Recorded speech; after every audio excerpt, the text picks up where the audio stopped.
जय हिंद दोस्तों। देखो, एक बात तो निश्चित है कि एक इंसान जब तक जीवित रहेगा उसके जीवन में समस्या तो आनी ही आनी है।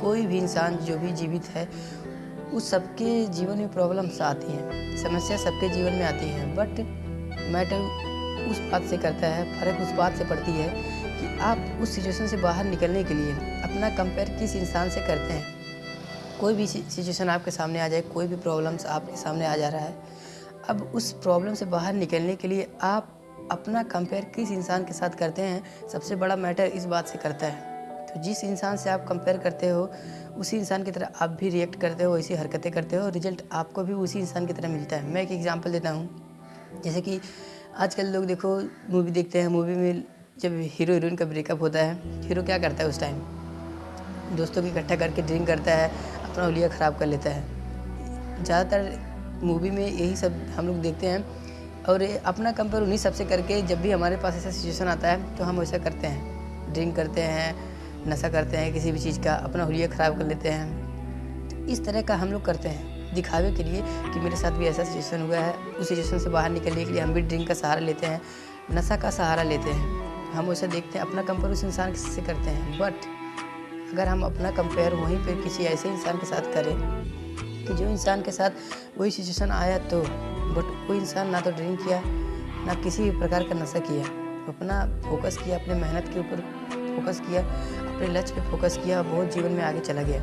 अगर वैसे इंसान के साथ हम कंपेयर करते हैं तो हम भी जीवन में मेहनत करेंगे, एफर्ट करेंगे और बहुत आगे जीवन में जाएंगे। बट मैटर इसी बात से करता है कि हम किस इंसान से अपना कंपेयर करते हैं। देखो, मैं आज श्री रामचंद्र जी के थोड़ी सी बात करूँगा उनके ऊपर। देखो, उनके जब भी मैं बोलना चाहूँगा कि जब भी हमारे लाइफ में प्रॉब्लम्स आए, समस्या आए, तो हम अपना कंपेयर श्री रामचंद्र जी से करें बस, और किसी से ना करें। सिर्फ उनके कैरेक्टर, उनके लाइफ में जितनी सारी प्रॉब्लम्स आई है उनके प्रॉब्लम से अपना प्रॉब्लम शेयर कंपेयर करें कि उनका प्रॉब्लम ज़्यादा है या मेरा प्रॉब्लम ज़्यादा है। देखो, जब उनको सब घोषणा कर दिया गया कि अब राम अयोध्या का राजा बनेंगे, राम अयोध्या का राजा बनेंगे, उसके एक दिन बाद क्या हुआ कि उनको वन में जाना पड़ा, वो भी 14 वर्ष के लिए। 14 वर्ष के लिए उनका वनवास हो गया। अब भी इतना भयानक जंगल में 14 वर्ष गुजारना कोई आसान बात नहीं है। खैर, जंगल गए। अब आप सोचो, अपने उनको खुद को उनकी जगह पे थोड़ा सा रख के देखो, किसी सुनसान बगीचे में आधा घंटा 1 घंटा रहने में हमारी हालत ख़राब हो जाती है। इतना भयानक जंगल में 14 वर्ष बिताना था उनको। चले गए वन में। जैसे ही गए कुछ टाइम बाद उनके पिता का देहांत हो गया। ये भी प्रॉब्लम्स आ गए, फिर भी वो लौटे नहीं। सब लोग उनको मना के वापस लाने के लिए गए, फिर भी वो वापस नहीं आए। उसके बाद कुछ टाइम बीता तो उनकी पत्नी का हरण हो गया।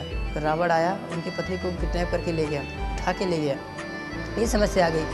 अब उन सबसे बड़ी समस्या उस टाइम ये थी कि उनको पता ही नहीं था कि कौन लेके गया है, पता ही नहीं था उनको कि कौन लेके गया है।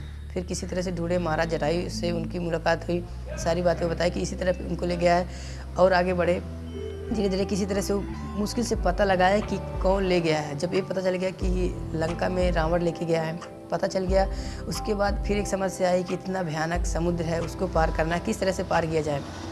3 दिन तक व्रत किए, उस समुद्र का पूजा किए। उसके बाद फिर समुद्र देवता प्रकट होके उनको रास्ता बताया कि किस तरह से पार कर सकते हैं आप। वहाँ गए, इतना मुश्किल से युद्ध किए, लड़ाई किए। एक बार तो खुद ही मूर्छित हो गए दोनों भाई से ही। फिर गरुड़ देवता आके उनको बचाए। फिर उसके बाद लक्ष्मण जी मूर्छित हो गए, उनके पास सिर्फ एक ही रात का समय बचा था, लेकिन हनुमान जी उस सिचुएशन में उनको बचाएं। उसके बाद फिर जब वहाँ से अयोध्या वापस लौट के आए, इतना सारा मुसीबत झेल के, तकलीफ झेल के अयोध्या वापस लौट के आए कि चलो अब राजपट किया जाएगा। जैसे ही अयोध्या पहुँचे, कुछ ही समय बीता था, फिर जो वहाँ के माहौल था, लोग उनके पत्नी के बारे में अब सब बोलने लगे। उनको सहन नहीं हुआ और उन्हें अपनी पत्नी का भी त्याग करना पड़ा।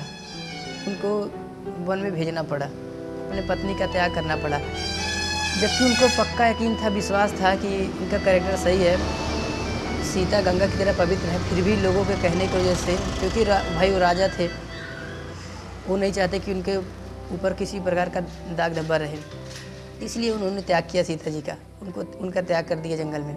फिर किसी तरह से जब इतना तकलीफ झेल के कुछ दिन बिताए, जब सीता वापस अयोध्या वापस लौट के आई, जैसे वापस लौट के आई उस टाइम वो धरती माता के गोद में चली गई, धरती माता के गोद में चली गई। फिर भी किसी तरह से वो अपने आप को संभाले। उसके बाद फिर जिसको प्राण से ज़्यादा प्यार करते थे उनके भाई लक्ष्मण, उनका भी उनको परित्याग करना पड़ा। मतलब इतना सारा समस्या है, फिर भी वो टूटे नहीं, बिखरे नहीं। दुनिया आज उनको पूजा करती इसी वजह से। अगर वो टूट गए होते, बिखर गए होते, अपने रास्ते से वो भटक गए होते, दुनिया में आज कोई भी उनकी पूजा नहीं करता। तो मैं बस इतना बोलना चाहूँगा कि जब भी हमारे जीवन में समस्या आती है, कितनी बड़ी से प्रॉब्लम आ जाए, उनसे छोटी ही प्रॉब्लम होगी। 14 वर्ष का वनवास से कंपेयर करके देखो, उतना बड़ा प्रॉब्लम तो हमारा नहीं हो सकता। जिसे हम अपने प्राण से ज़्यादा प्यार करते हो, अपनी पत्नी का त्याग करने बराबर समस्या नहीं आ सकती है।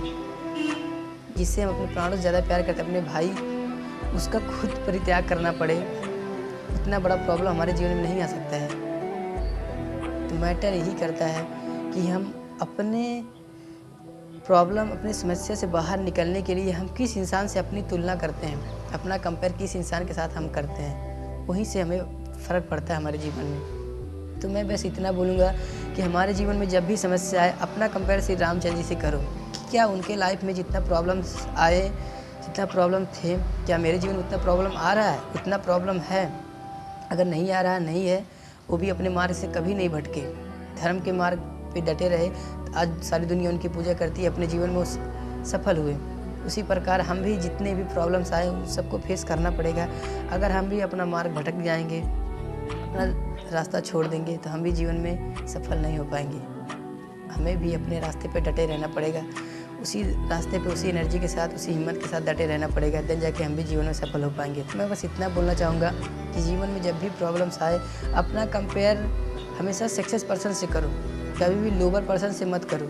जब भी जीवन में समस्या आए, जो हाई पर्सन है, जो सक्सेस पर्सन है, जो समृद्ध आदमी है, उनसे अपना कंपेयर करो। हर इंसान के जीवन में समस्या आती है। अगर आप अपना कंपेयर लोअर लोगों से, बेकार लोगों से अपना कंपेयर करोगे, आप भी बेकार बन जाओगे, आप भी उनकी तरह ही बनोगे। तो जिनसे आप कंपेयर करके काम करते हो, उन्हीं के जैसा आप बनते हो। तो